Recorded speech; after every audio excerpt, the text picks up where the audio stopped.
Good morning, everybody. Early start, so if you're expected to be here at 12, it's now 22, so not that I'm going to talk for an hour and 40 minutes, certainly not. Very great to be invited here and great to see a lot of you here this morning. I'm a bit of a pacer, so I'll just warn you now that I pace around a bit. I don't stand still like David, that's because I've got a lot of nervous energy, so we'll try and control myself a little bit. But anyway, today I'll just introduce myself very quickly. My name is Simon Harris, and I'm the owner and founder of a company called My Salon Manager. And basically, like David, I've been a hairdresser for a long time, and I still am a hairdresser. I still work behind the chair 1 day a week in a salon in Essex, where I live. Been a hairdresser for 42 years. I obviously started when I was 3 years old, because I couldn't possibly be that old. I owned a 4-salon group for 28 years, and I employed 115 staff. And we had about a £3 million turnover. I then sold the group in 2008 for a 7-figure sum. I continued to work for the new owners for a period of six years, and I assisted the group with the expansion of the group to 16 salons, and I was the operations director for the group in that time. We grew to about 300 staff with 2 academies. I then left at the end of 2014 and became an approved and registered business growth coach. So today I'm going to talk to you about retailing, which is a very word that David said we wouldn't be using, but I'm going to use it because I think it's a very hot topic in a lot of UK hairdressing salons, where most of my clients, and I coach probably about 50 odd salon owners in the UK and in America and Hong Kong, I have clients as well, that they say, my staff don't sell retail and we do not sell enough retail. So I kind of want to talk a little bit about why is that a problem and what we can do to solve it. And I'd like you to go away at the end of this seminar with some proper tools and resources that you can use in order to stimulate retail within your salons. But they will be a little unorthodox, okay? The other thing I would say to you is if you would like a copy of these slides, then I'll give you my email address at the end and I will send you a copy of all the slides if you so wish, rather than having to take notes. So the first thing we need to understand is, why don't hairdressers like selling retail? So where are the barriers that hairdressers find difficult to promote retail within the salon to their clients? So I'm going to put forward a number of reasons that I believe is the case and why. There's not enough money in it for a stylist. So there's not enough profit in a product to pay commission to a stylist. Makes it exciting enough for them to want to talk about products to their clients. The second big problem, which I have when I have my salons, is that clients can buy it cheaper on the internet. And that's a massive problem, and the product companies don't like us saying that, but clients can buy it cheaper on the internet. And I've actually had a situation where I was talking to a client about products while they had their iPad on, and they were actually looking up the product. You know this, you've seen this as well. And they're going, oh, thanks for the consultation and the advice. I'm just going to order it now while I'm in your chair. And not using my free Wi-Fi, you're not, and I'm going to pull the plug out of the router. So that's a problem. Another problem, we know this, stylists don't like selling. You know, they're creative, they're not salespeople. And the other problem, for a salon owner's perspective, that there's not much profit in it. Well, by the time I finish this morning, you will be horrified how little profit there is in it for you. We're talking about the way that we do it now. So first of all, let's look at what should we be selling. So where are the benchmarks to how much we should be selling in the salons? Mostly in most UK salons, it's around 5% of turnover. Okay, that's kind of about, for some salons, that's quite good. Exceptional retail, anything 12, 15% up. I would like to suggest a target of 10% of your turnover should be service with sold to clients with the service. And then an additional 2% for what I'm going to call off street. So the clients that walk into your salons from the street and buy products could represent about 2% of your turnover. So therefore, let's look at this example of a salon turning over £10,000 a week in hairdressing would be expected to do £1,200 in retail. making a total salon turnover of £11,200 a week. Okay, so let's look at it as a percentage rather than a fixed amount. Now, some things you need to consider if you want to create a real retail culture within your business is the synergy of your products that you sell with your current service prices. So if you have on your price list of £30 cut and blow dry and your shampoo price is £18, that's going to be a hard sell because you're trying to persuade a client to spend more than half of the price of the haircut on a bottle of shampoo. Okay? If your cut and finish price is £60 and your shampoo is £10, the client will perceive the shampoo as cheap and poor quality. So that's going to be a hard sell, but in a different way. So think about the brands and the prices of your products compared to the price of your services. Other things which will be glaringly obvious to most of you is merchandising. And I go into a lot of salons during my working life, and I see products that are behind reception on a high shelf. So the client has absolutely no way of getting to these products. They are unattainable, the client can't touch them, the client can't feel them, the client can't smell them. Often they don't even know the price of these products. So they've got to be clearly visible, within reach of the client, and I believe every product should be clearly priced on the bottom of every product. If not, then they need to be very clear shelf talkers in front of every product. So this is the second kind of thing that you need to make sure you have in place. So the other thing that's important is multi-branding. It doesn't have to be different brands, but it needs to be different ranges within a brand. So I believe that you can range your products in 3 different areas. Sub £10 product, which would be your everyday range. So this is the easy sell to the client. If you have tiered pricing in your salon for your services, then it makes sense to have almost tiered product ranges, which give you synergy with what you're doing. So sub £10 product, everyday range. 11 to £16 product would be your mid-range, and your £17 plus product would be your luxury range. So where I've seen this done in salons and merchandised well, their retail is more in the 10 to 12 to 15% range. Okay, coming back to pricing. We know that clients will often search online for the best price. We have evidence of the clients with the iPad doing that. A lot of professional products can be purchased at often massive discounts. 20, even up to 35% discount is not uncommon. That's incredibly demotivating for salon owners and for staff who cannot compete with that level, and I'm not suggesting you should. So the question is, should you price match? And the point is, price matching is not an affordable solution. And you will see in a moment why it's not. That you straight away will have higher overheads than somebody selling their products from a warehouse, from a cash and carry, from a spare bedroom in their home, from a lock-up unit somewhere else. You cannot afford to do that. You've got to be more creative about it. I suggest things like banded packs, retail loyalty cards, and linking product sales to service.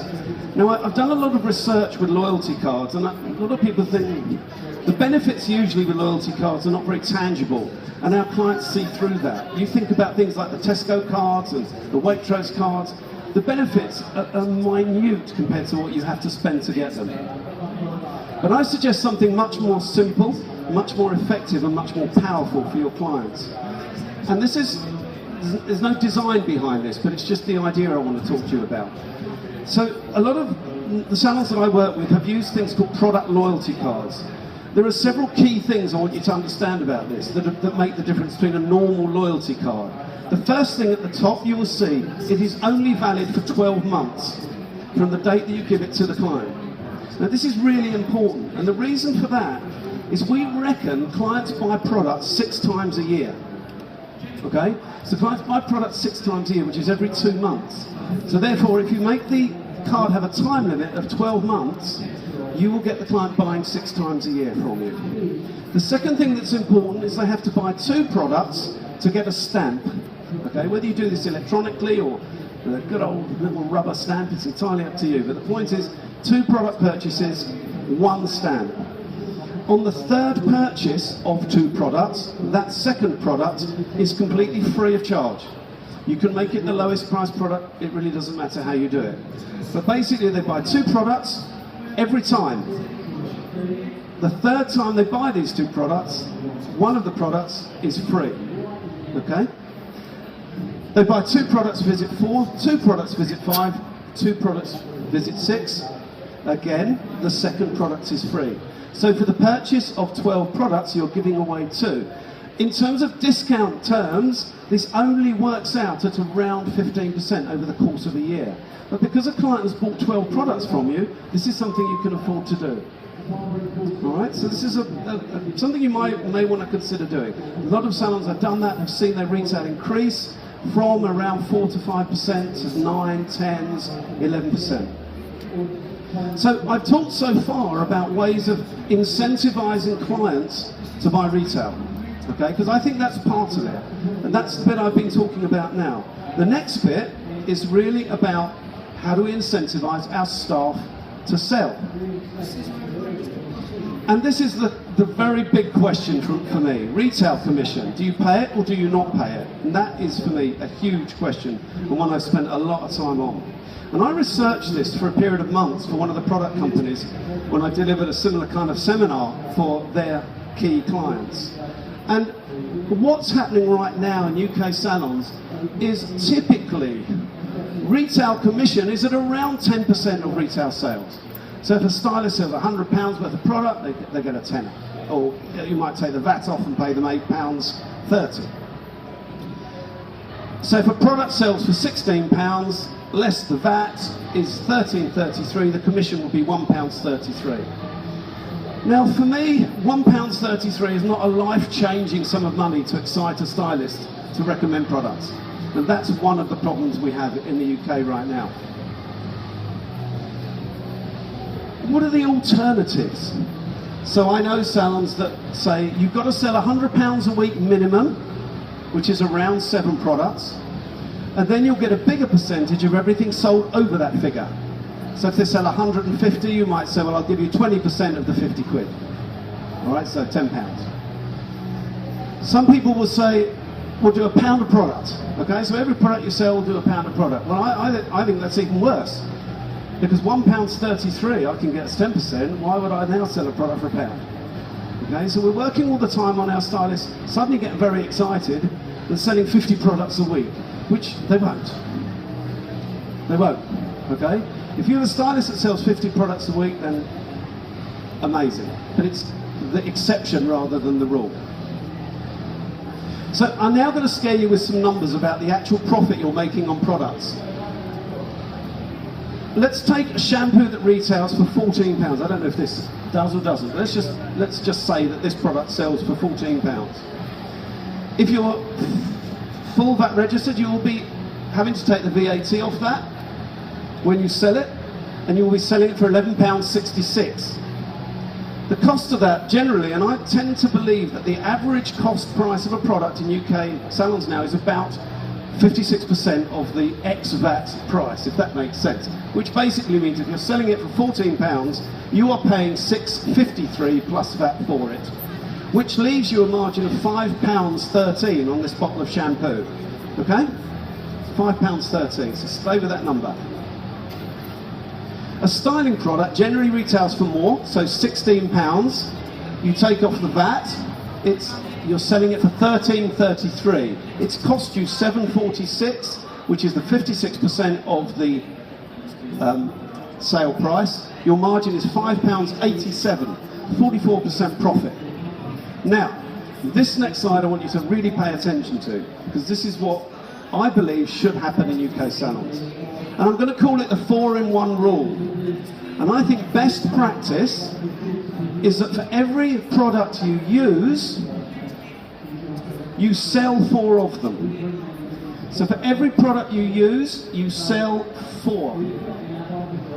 4, 1 makes 5, okay? Then what happens is this. You've sold 4 products for £53.32 without VAT. They have cost you £37.30 because we bought another product. So we bought 5 and we've sold 4. We've used 1. Therefore, your profit now on those 5 products is £16, which is 30%. So it's gone down. Now that's the best case scenario. Okay, we've sold 4 products, we've made £16 profit, which isn't a lot. But this is what's actually happening. For every 1 product sold, you bought that product, thank you very much. We've used these 4 to generate the sale of that 1 product. So we use 4 products during the course of the day or the week on our clients, and then one of the clients buys that product. And we get really excited because we've sold a product. Well done, you. Now, let's now look at the numbers when that actually happens. So you bought 5 products. So I bought all these 5 products for you 3 to use in the salon, okay? And then, miracle of miracles, at the end of the week, you've sold that product. And you're really pleased with yourself, and I'm knocking them flying. And that happens a lot, I know. And then they break and you can't sell them. Now what happens is we've sold a product for £16,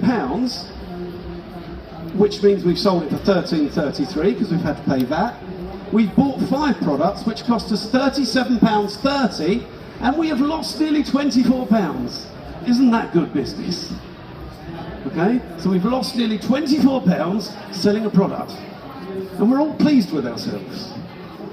And then our stylists want commission. Okay, and now they want commission. Where's my 10%? I'll tell you, I'll give you 10% of the profit. So you give me £2.40, and we'll call it quits. Okay, and that's actually what's happening, and I find that really scary. Oh, I need to lie down now. So what's the alternative? What's the alternative? Well, I'm going to give you an alternative, which I find very exciting. And where it's happened, and where salons have put it into place, they have enjoyed enormous success with their retailing. If you're a stylist, you may want to plug your ears right now, because you won't like it initially. But if you're a salon owner, you will love it. Okay? Now, to share this with you, I need to go through a couple of slides about setting targets. So, those of you who've seen me before, you'll know I'm very, very passionate about setting targets. Staff must know what is expected of them. And the target must be achievable, and it is based on 3 things, and 3 things alone. The prices they charge, the hours they work, and the time they spend on every service. So it's very simple. A target is based on the prices you charge, hours they work, the time they take on each service. Let's take a stylist in your salon, and we'll use a cut and blow dry as a standard service. And we'll calculate the rate per hour. Now, in this particular salon, a haircut is £45, and the stylist takes 45 minutes to perform this service. Therefore, the rate per hour is £60. Okay? It's a very simple mathematics sum for a Sunday morning in Manchester. Right? We could have said it's £37.76, calculate the rate per hour, but I didn't. We said £45, therefore the rate per hour is 60. Now, £60 times a 40-hour working week gives us a 100% target of £2,400 a week. Now, to achieve that, a stylist would need to be fully booked every hour with cut and blow dries, okay? Which is not considered realistic or achievable.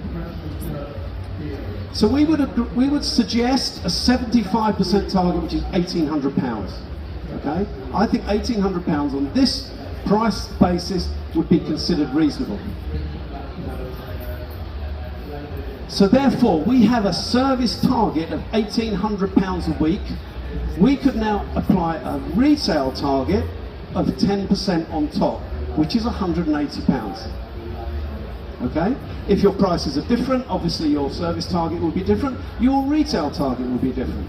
But using this formula is uncannily accurate and very easy to follow, to understand, and to communicate to your team. Now, keeping in mind those figures, how could we link retail commission to service? Well, we don't. But what we do is we increase the service commission based on the achievement of the retail target. You'll know this. Two of my clients here who have just gone through this exact process. So you can ask them afterwards to see how it works. So here's what we do. We only pay the higher rate of service commission when the target is hit both on service and retail. So let's take this £1,800 target and assume that our stylist only took £1,750. We take off the VAT, which generates £1,458, and we pay that stylist 30% of that whole figure. That's her wage, £437 a week. Now, the following week, the stylist takes £1,800 and she's sold £180 in retail. Therefore, we increase the percentage to 35% of everything. Service only. We don't pay commission on retail, but hitting the retail target there means that that percentage goes up to that. Okay? Are you all with me on this? Yes? Blank stares, don't work, but nods, good? Yes, great. 1,500, which is 1,800 less VAT, times 35% is 525. If our stylist hits 1,500 and doesn't hit 180 in retail, then it's 30%. Okay? That's really important. So the bigger percentage on service only is paid when the retail target of 10% is hit. Now, let's think about this a little bit, because there's a lot of things that this throws up. First of all, you're not paying any retail commission. That's the best part. You know why? You can't afford to. You can't afford to pay retail commission. Trust me, you can't. Okay? But you can afford to pay a bigger percentage of the service takings when the target is hit. Because when I employed all my salon staff, everybody was paid like this. And when I employed a lot of stylists, my basis was saying, if you produce me a bigger cake, so if you bring me a bigger cake, I'll give you a bigger slice of it. Okay? Bring me a bigger cake and I'll give you a bigger slice. And this, I could talk for ages about retail, about service commission and pay structures. I do mostly pay structures for salons. I spend more time doing that than anything else. But one of the problems why profitability is so compromised in this country is because we pay too much for people that do too little. Okay? We pay far too much for people that do too little. You know, people turn up and they do 3 or 4 clients a day and they go, oh, I've had a really busy day. You know, and then they want to earn top money. Now, if you work in the USA, and I have a few clients in the USA, and I find it fascinating in the USA, they pay their apprentices. So apprentices get paid, they do their beauty school thing, they get paid. The minute they qualify, the salon owner will say to them, there's your chair if you want it. It'll cost you $250 a week. But if you want it, that's your chair. Because there's a huge amount of hairdressers in the US self-employed. So you qualified, well done, you finish your training, there's your chair, $250 a week. Week in, week out. I don't care. If you don't want it, that's fine, someone else will have it. But you have to pay me $250 a week for your chair. I don't care if you want 1 day a week or 6. So what do they do in the US? They qualify as hairdressers, they go and get a job in a bar to pay the rent until they build up. Now you have a very different level of motivation from a US-based stylist because they have to find a rent every week. Now of course we do the reverse. What do? Well done, you finished your training, here's £250 a week, you can do nothing. There's your chair, here's $250. Go and sit in the staff room for a bit. It's fine. It's fine, just go and sit in the staff room. It's fine. I'll come and get you. If a client wanders in and you fancy it, I'll come and get you. Is that all right? Okay, someone wanders in, I'll come and get it. But you can sit in the staff room, have a nice time. Oh, and I won't interrupt your lunch break, because lunch, 1 o'clock lunch, you know, if a client walks in and really, I'll have to say I'm sorry, you have to come back at 2. Because after a hard morning resting in the staff room, he's now having his lunch. All right, so this is, now so we are our own worst enemy as salon owners. So I could do an entire seminar on motivating staff, but I haven't the time. So I think this works. I know it works. If you want to take it away and try it, if you want to email me and talk to me about it, I'm very happy to share. So the next element of this, so let's think what we've done today. We talked about incentivizing clients. We've now talked about incentivizing our staff. Now we need to give our staff some tools and resources in order to make it happen. Because it's all very well saying, that's what you're going to earn if you sell retail, and you start getting excited and jumping up and down and going, oh, I'm going to sell retail, I'm going to sell retail. But often a lot of people don't do what we want them to do because they actually don't know how. People don't know how to do stuff. They know how to cut hair, they know how to colour hair, but they don't know how to do the other stuff. And I know David talked very eloquently about consultation and client relationship management, and I'm so much in synergy with what David is saying, but I believe that we can make it very, very simple for our staff. Really simple. And I'm going to share with you a consultation process which I believe is very simple, very easy to train, and very easy to manage.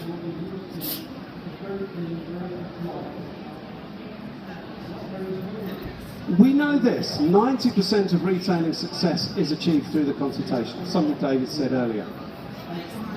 And I kind of developed this system, and it's not, I didn't invent it, but I just packaged it differently so that it would be easy to train.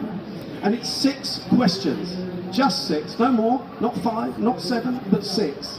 And the 6 questions, followed through every single time with every single client in the right way, will make a tremendous difference to the service that your clients receive and the results that you achieve in terms of upselling, retail, rebooking, and so on and so on and so on.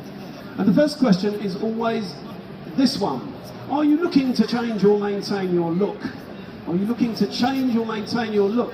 Why this question is so important and must be asked first is because 70% of clients want to be offered a change at every visit. They've told us this. They want to be offered change at every visit. They don't necessarily want a change, but they want to be offered it, just so they can say, no thank you. I'm very happy with my look. But they want to be offered a change at every visit, which is why this is the most important question. The second question which we have to ask is, what problems do you face when styling your hair at home? What problems do you face when styling your hair at home? This is so important because if you don't understand the problems, you can't recommend a solution. The third question is a really important one. It's, do you have any problems with your hair or your scalp, and your scalp? Do you have any problems with your hair and your scalp? Again, we need to understand what problems, if any, they are having. And I love this one. David talked about treatments, and he said that in his day he had 20% of his turnover from treatments. That figure in salons now is pitiful. And there's a number of reasons why. It's because we do this terrible thing with our clients when we're running late. We say to them, or we say to an assistant, I'm running a bit late, pop a free treatment on. Don't we? I'll stick a free treatment on. Oh, as I'm running a bit late, I'm going to give you a free treatment. Well, that's good. You can run late every time, and I'll have a free treatment, thank you. And it's like, the client comes in and says, are you on time? Yes. Oh, but I don't mind waiting a bit and having one of those free treatments, it's fine. So we do that terrible thing, but by giving something away free, what do? You instantly devalue it. You say there's no value in this treatment. And, you know, manufacturers just give us boxes of the stuff. We don't know what to do with it. It's clogging up our dispensary. We'll just chuck it on your hair. So we devalue it, and then we try and sell it to them. Oh, your hair needs a treatment. Really? How much is that then? What's £10? Really? I had a free one last time. So we sabotage our own businesses without realising it. So I think the first thing we need to do is never, ever, ever give a free treatment. Okay? So when you go back to your salons, there's no more free treatments. They're too expensive and they're too valuable. This question is a phenomenal question, because what we do, and I absolutely love this, and I really would like a volunteer. I would like a female person with longish hair whose hair might be perceived to be a little out of condition. Can I have a volunteer? Would you mind coming up here and just sitting on there for me? You're very kind, thank you. What's your name? Dominique. Where are you from? Dominique from Retford. So Dominique from Retford. She's our star this morning. Thank you. Okay, Dominique. I'm going to ask a couple of questions from you. How do you feel about the condition of your hair at the moment? Mid-length. Okay. Just pretend that you think it's all right.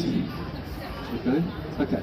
Now, at this point, what Dominique would do, she grabs this bit, just grab that bit for me, and you hold it up in front of your face, and you start looking at it like sort of something strange and furry has just dropped on it. But this is what our clients do. They grab it and they start picking at it. So what I'd suggest, this is a great little tip. Would you do something for me? Would you put your finger and thumb, your forefinger and thumb, an inch from the root of your hair at the longest point, and slowly run your finger and thumb down to the ends, and tell me what you feel.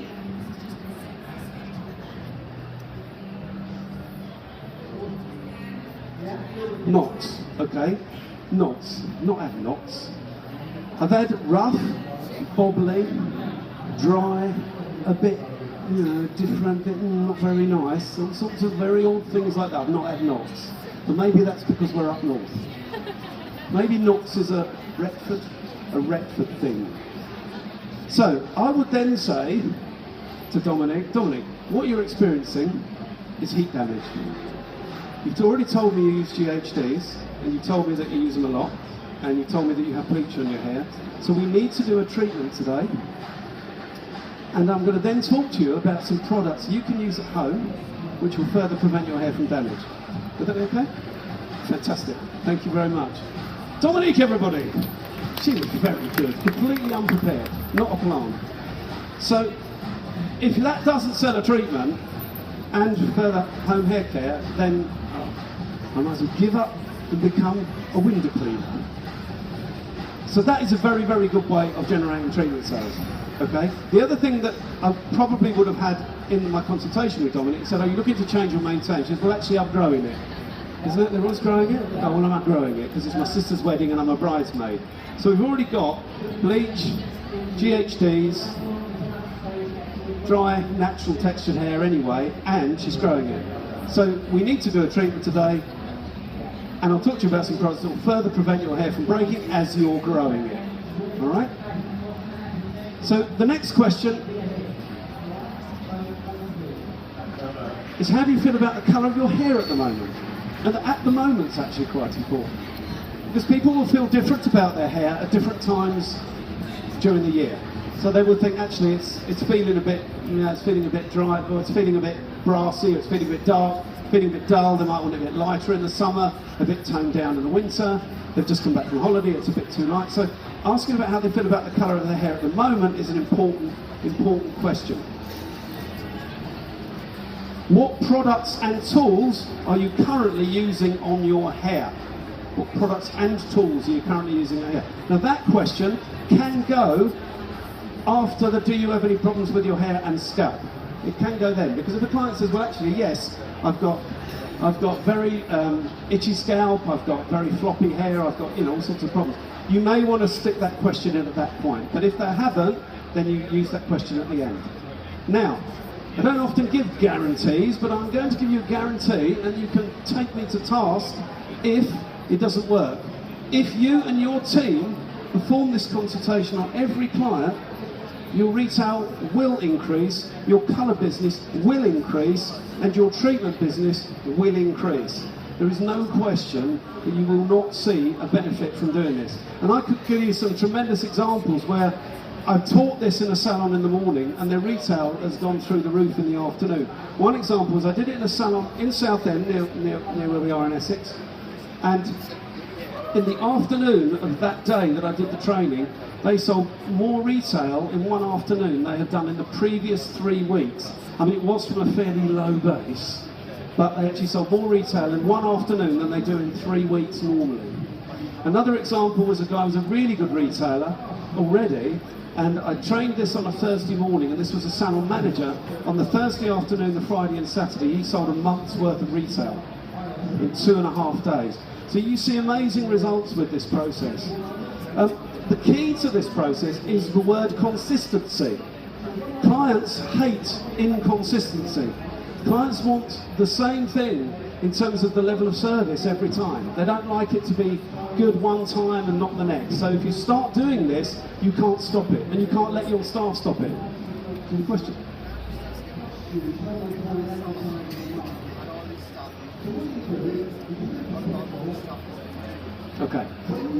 Okay, right. Michael, who I know very well anyway, has said he's got a salon, put it into place, and some of the staff don't do it.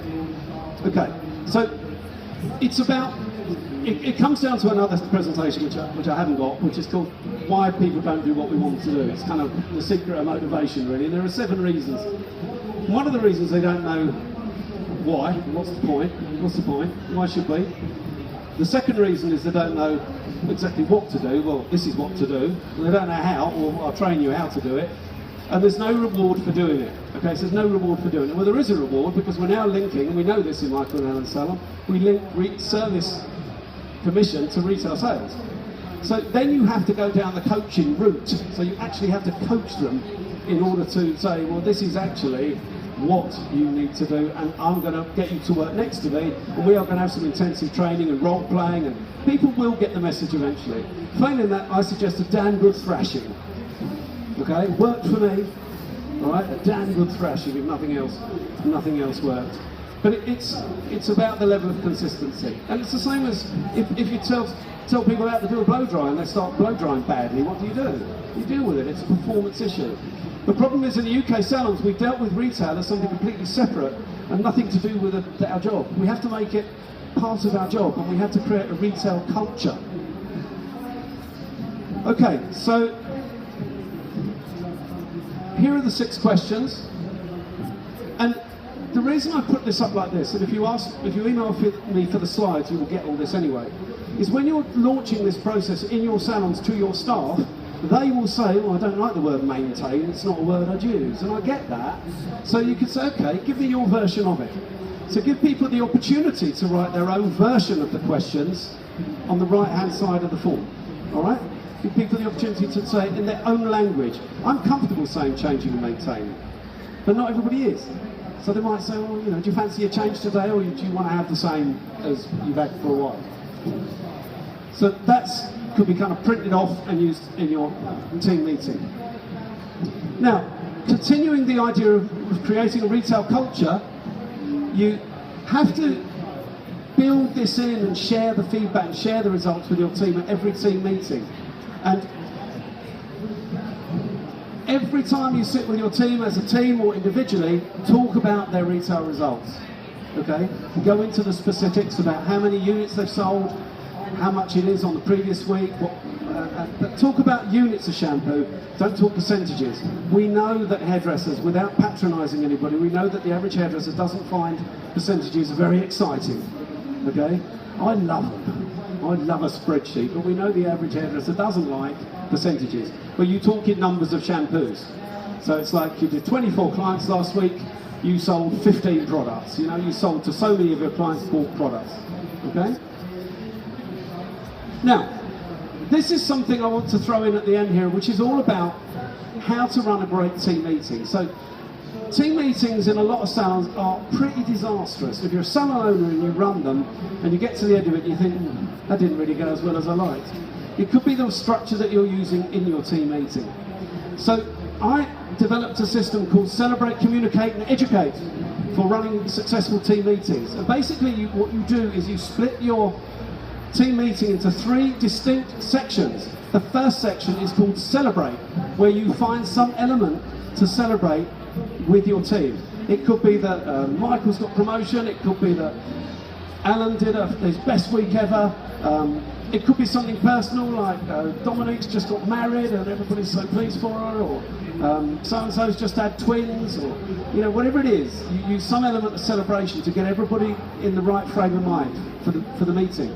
The next section, and this is what we do very badly as salon owners, we don't give our team chance to say what's on their mind, because often we don't like what we're going to hear. So we have this communication section where the first 10 minutes of that is giving your staff a chance to talk about the things that are on their mind. So it might be, we've not got enough juniors. The salon was left a mess last night and I had to come in and clean when I walked in the morning. It might be, whatever it is, you've got to let it come out and then you've got to deal with it. The second part of communication is your opportunity to feed back to the team the things that you have issues with. So now guys, I need to talk to you about the locking up, I need to talk to you about lights being left on, we're not doing sorting the tumble dryer out in between loads, there's a lot of fluff left in it and it's going to catch fire and we're all going to die. And so you've got to kind of build that into the communication section. But my research says, and I've witnessed this because I've taught it and watched people do it, is that if staff have had their say first, they will accept what you've got to say more readily. They'll be more receptive to what you are saying. And then educate, always at the end of a team meeting, some element of education. It might be talking about some new products, and the very kind people at U4 lent me these products here, so go and see them afterwards. So you might be saying, this is a new range we're doing, and I'm going to tell you all about it. It might be that Alan's been on a cutting course and he wants to share some new techniques with everybody. Someone's got some new hair up ideas. So always 3 elements in your team meetings will absolutely revolutionise the way your meetings run. Celebrate, communicate, educate. The final part of today is talking about performance reviewing. So we have incentivised our clients, we have incentivised our team, we have the resources and the tools in order to make it happen. The final part is accountability. Now, as salon owners, we have been very guilty over the years, and I touched on it earlier about our friend that's spending the day in the staff room, where we have non-consequential management, okay? So all you have to do is turn up. As long as I turn up every day, looking shiny, with my scissors in my hand, that's all I have to do. I can spend the day in the staff room, but nothing will happen to me. Nothing will happen. I've got a job. You can't get rid of me. You can't manage me. And that has to change. As David said, the cost of employing staff is getting more and more and more expensive, and salons will go out of business. Not because they're not great hairdressers, because they're not making any money. And that's the sad thing. So everybody who works in our salons has got to be accountable for delivering performance. Okay? And that's a hard shift if you've not done that.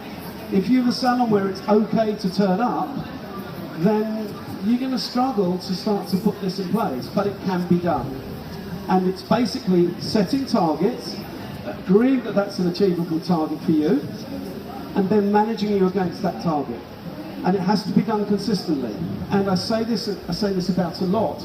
If you start performance managing your staff and then you stop, it's worse than never doing it at all. Because people actually like getting feedback on their performance. One of the things you will understand is that your staff like and enjoy getting regular feedback, even if it's not that good. Because part of your job is to find something positive in there. Okay? So, set and communicate your targets, review regularly with a structured process, and refocus and train people to fill those gaps. Because if you can't measure it, you can't manage it. And then, sadly, I've met salon owners that say, we don't do training, we don't employ assistants anymore, we don't train them, because they leave. And I find that a very sad statement. I believe you should train people well enough so they can leave if they want, but you treat them well enough so they don't want to. And I had my 4 salons for 28 years, and 60% of my staff worked for me for more than 10 years, and 25% of my staff worked for me for over 20 years. And that was my ethos. And Branson obviously pinched it off me, that's all I can say. So, if you would like the slides, please email me, simon@mysalonmanager.co. The first 5 people who email me will, if you want, receive a free 1-hour phone call with me to discuss the strategy for your salon, about anything you like. So if you're one of the first 5 who email me at simon@mysalonmanager.co, I will get on the phone to you at a pre-arranged time and we can have a strategy phone call for 1 hour free of charge, completely free of charge to you. Okay? I would ask you one thing, if you would do for me, if you would indulge me, go onto Facebook, find My Salon Manager and like my page. I'd be really grateful if you would do that. And that's basically it. Thank you so much for your time and attention. I'll be around for a little bit if you want to have a chat.